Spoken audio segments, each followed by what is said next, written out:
ሁላችን በጋራ የጸጥታ ስራ ቅድሚያ ሰጥተን ጸጥታ ሲኖር ነው አገር የምኖረው ህዝብ የምኖረው።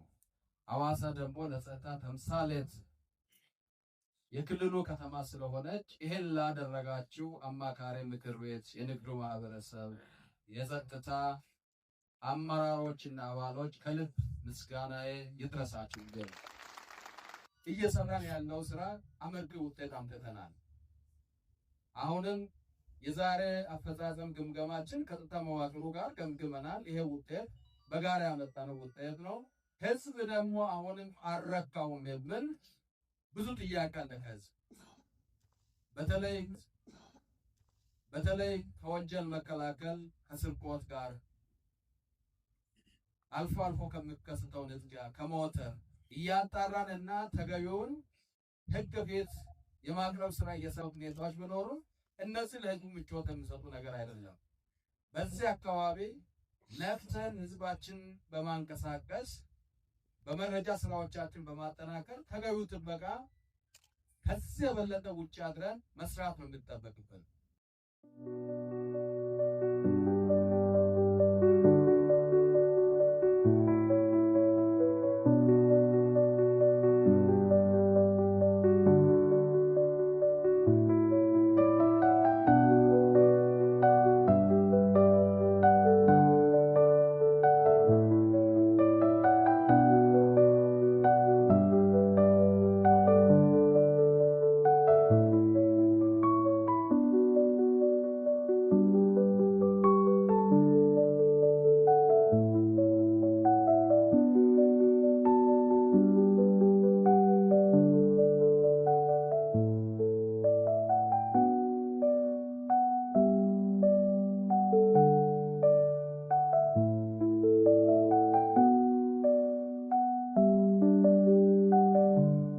መልእክቴን ሳስተላልፍ በመጀመሪያ ደረጃ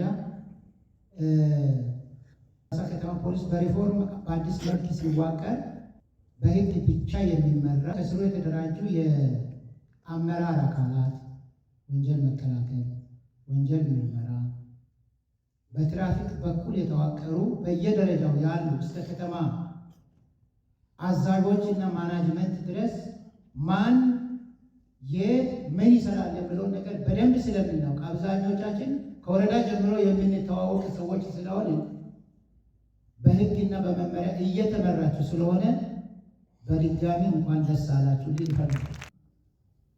የኢትዮጵያ ህዝብም ብሎም ደግሞ የዓለም ህዝብ እንደሚያውቀው እያየንም እንዳለ ነው። አስደናቂ የልማት ስራዎች እየተሰሩ ነው ያሉት። የልማት ዋናው መሰረቱ ሰላም ነው። ለዚህ ደግሞ የከተማ አስተዳደሩ እናንተን አቀናጅቶ በማሰራት በመነጋገር አስደናቂ የልማት ስራዎች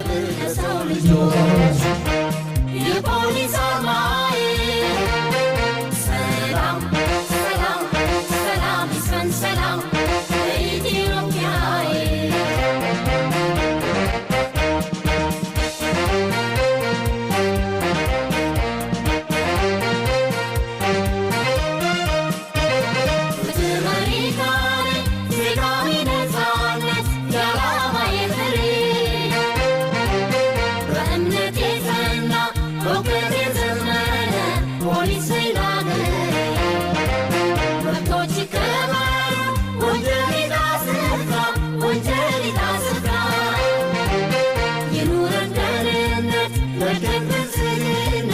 ሁላችን እንስራ።